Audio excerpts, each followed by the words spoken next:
Слово для выступления предоставляется постоянному представителю президента и Кабинета министров в Конституционном суде Молдубаеву Алмазбеку Тавалдыевичу. Пожалуйста.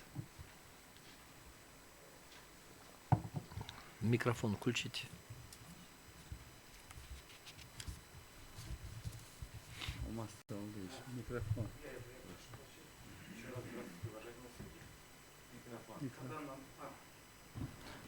Здравствуйте, уважаемые судьи. По данному вопросу мы давали правовую позицию, но с учетом возникших обстоятельств, нового ходатайства, я хотел бы отметить наиболее важные и, на мой взгляд, нужные для суда, для принятия решения доводы.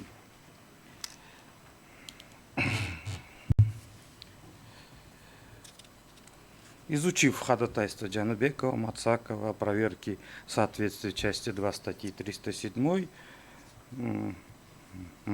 и статьи 417, как следует из дополнения расширений требований статьям 55, части 2 56, частям 1, 2, 61, 64 и частям 4, 5 статьи 100 нашей Конституции, мы считаем, что, во-первых, что доводы являются необоснованными и подлежащим отклонению по следующим основаниям.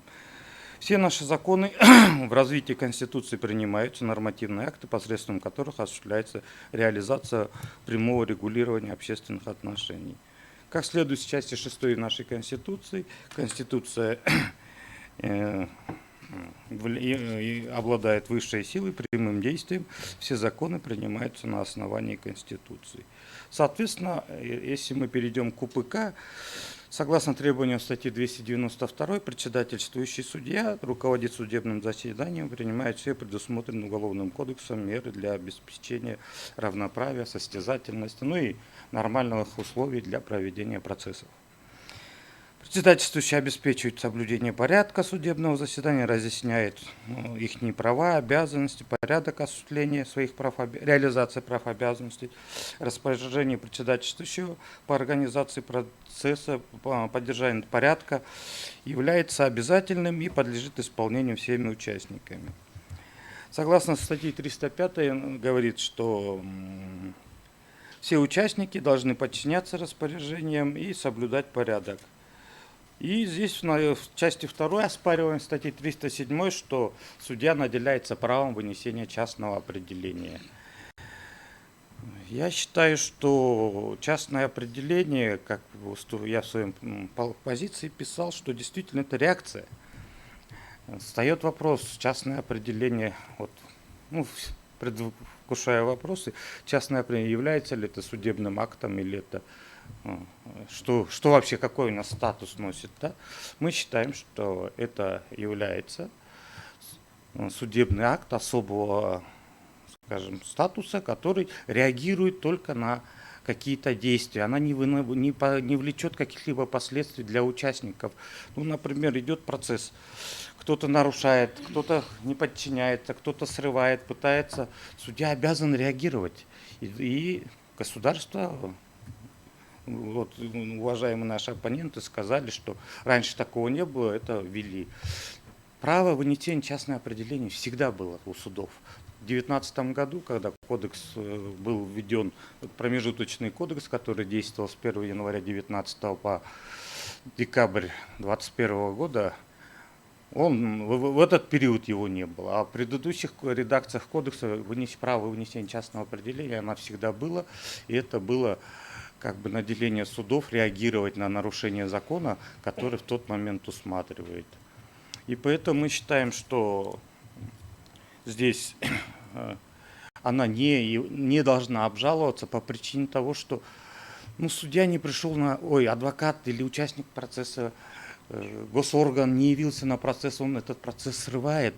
Судья раз отложился, второй раз опять не пришел. Он усматривает в этом, что идет затягивание процесса, идет целенаправленный срыв процесса. И поэтому судья обязан отреагировать. И он говорит, прошу обратить внимание на действия поведения определенного адвоката, да? Как в нашем случае.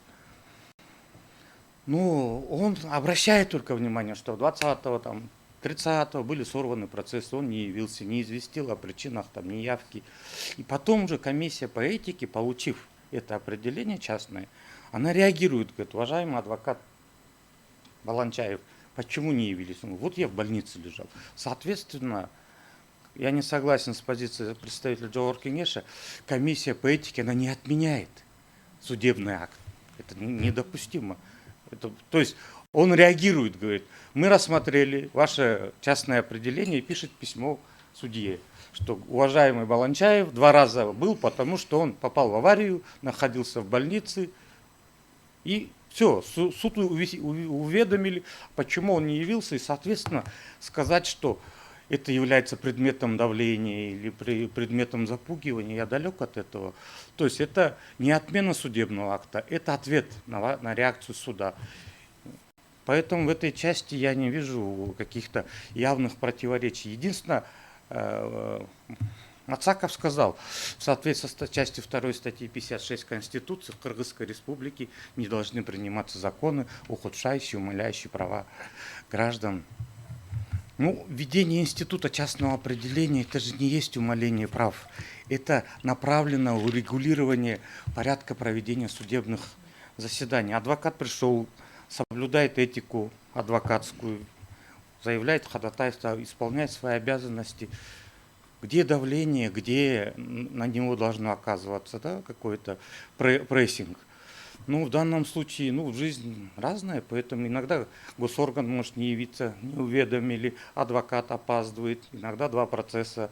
Но это все суд реагирует, пишет, выносит частное определение, госорган проверяет, дает возможность выступить.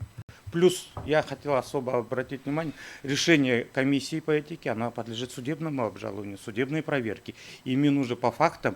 И те решения комиссии по этике, которые уже влечут реальные последствия, они должны проверяться, могут быть обжалованы в суд и проверяться в судебном порядке. Поэтому мы здесь не видим какое-то ограничение на судебную защиту в силу того, что последствия частного определения, как бы частное определение – это первый шаг, реакция. Второй шаг – комиссия по этике, или это реакция. Третий шаг – вступление, и вот этот уже полный цикл подлежит обжалованию в судебном порядке и судебному обжалованию. Поэтому в данном случае мы не видим. По 56 я хотел мысль закончить, что это не есть ухудшение правового положения. То есть, извините меня, мы в современном обществе живем.